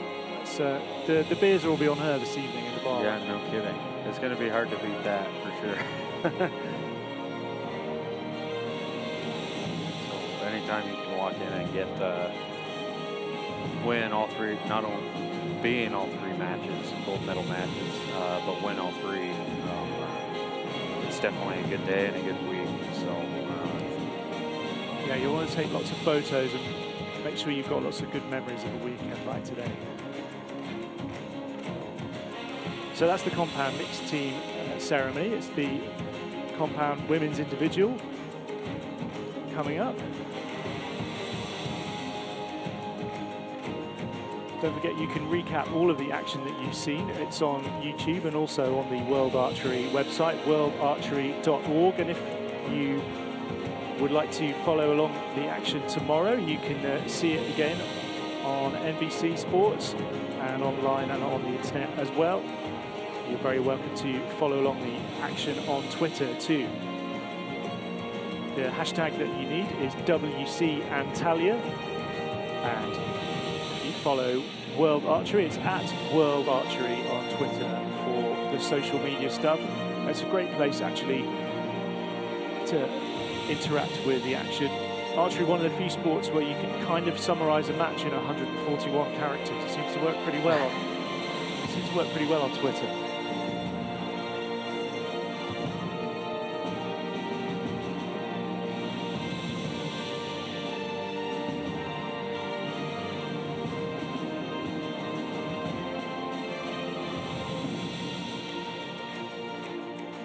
So at the midway point of the action here in Antalya, we've had the action for compound finals, and there'll be the recurve matches tomorrow.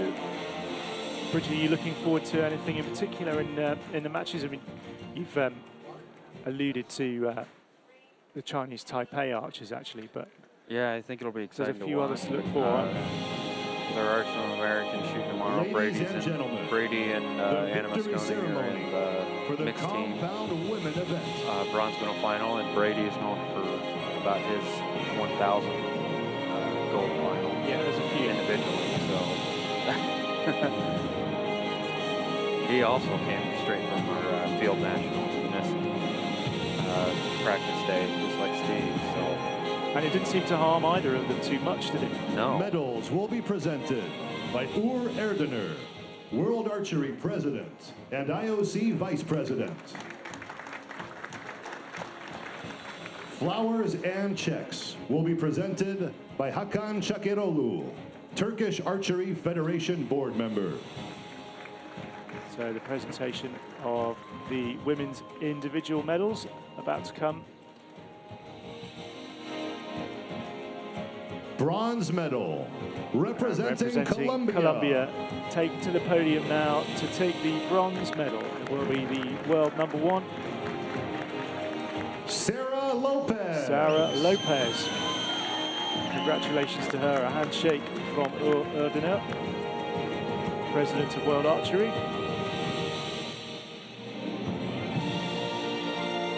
And the flowers presented by the Turkish dignitary. As we said, always a really happy place for the archers to come to Turkey. Everyone enjoys coming here. It's a regular slot on the World Archery circuit. Silver medal, representing Denmark, Tanja Jensen. And capping off a great weekend for Tanja Jensen, a silver medal for her in the individual competition. Smile on her face, and well deserved too. She shot brilliantly all weekend.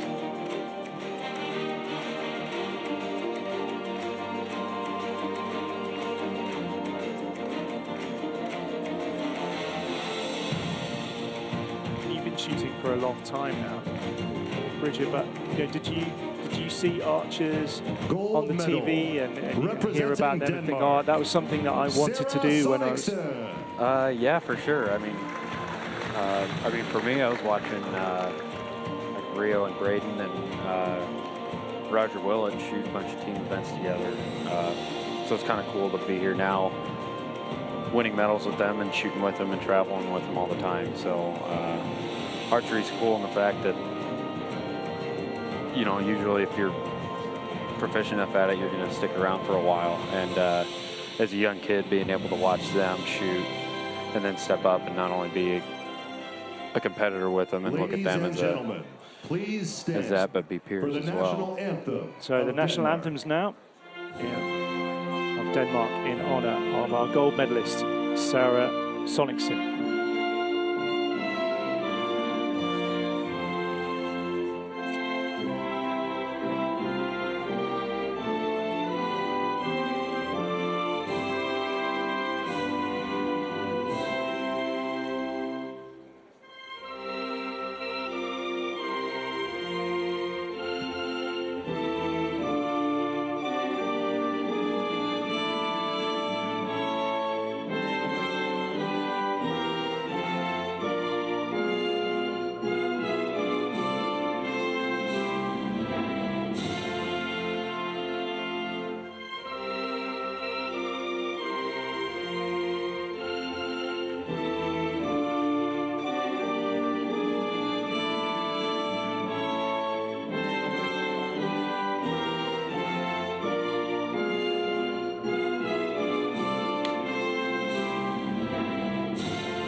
Ladies and gentlemen, please give a warm round of applause to our athletes. Oh, that's a nice touch. The three athletes all getting together on the top step of the podium. That'll be a photo for the album. And, you know, everyone pretty much here knows the Danish national anthem off by heart now. They've heard it so often. Yeah, no kidding.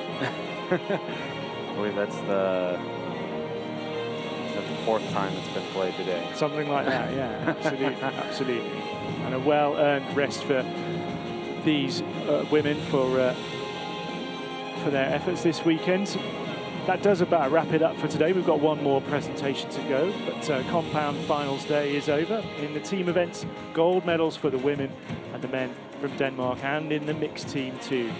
And the individual golds for this stage in Antalya also going to Sarah Sonicsen of Denmark and Chen Xiangxuan of Chinese Taipei. Salt Lake City will be the next venue for the World Archery World Cup when the circus rolls into town on the 20th of June. Thank you, Richard Eaton, for being my co-commentator today. It's been great to have you along.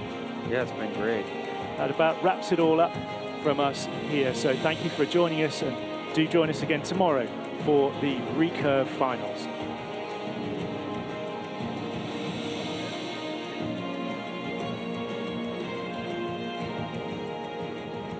Ladies and gentlemen, your attention, please. We will proceed with the remaining victory ceremonies momentarily. Thank you for your patience, and thank you for staying with us.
medals will be presented by Vladimir Esheyev, World Archery Executive Board Member.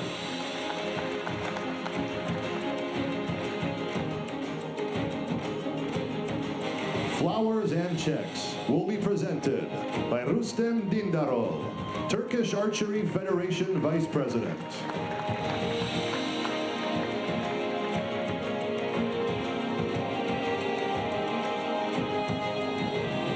Bronze medal, representing the United States of America, Braden Gelantine.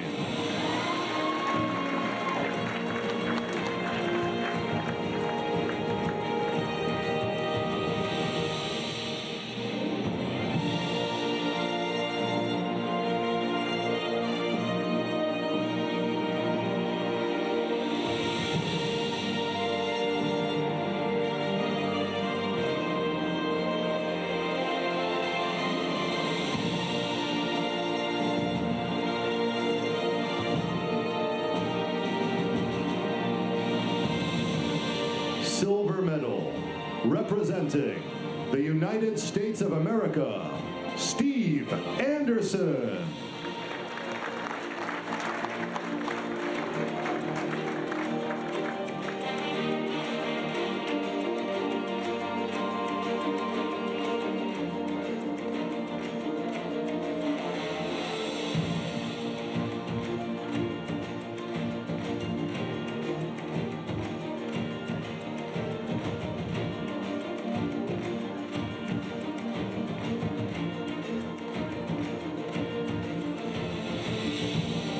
Gold medal, representing Chinese Taipei, Chen Xiangshun.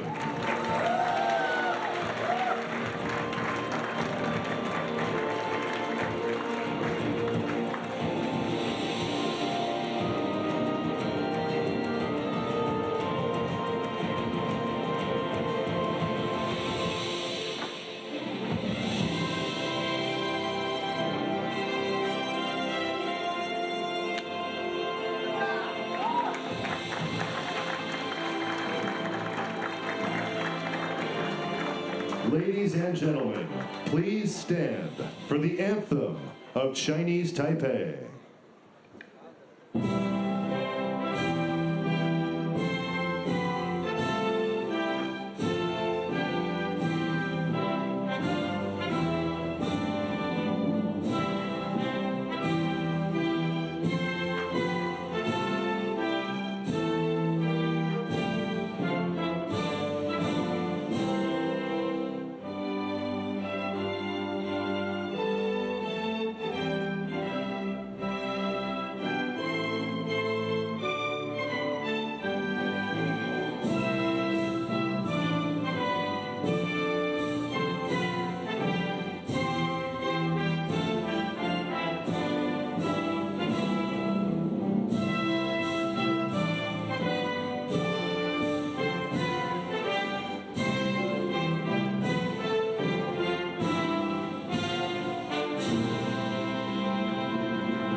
Ladies and gentlemen, please give a warm round of applause to our athletes.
Ladies and gentlemen, the victory ceremony for the Longines Prize of Precision.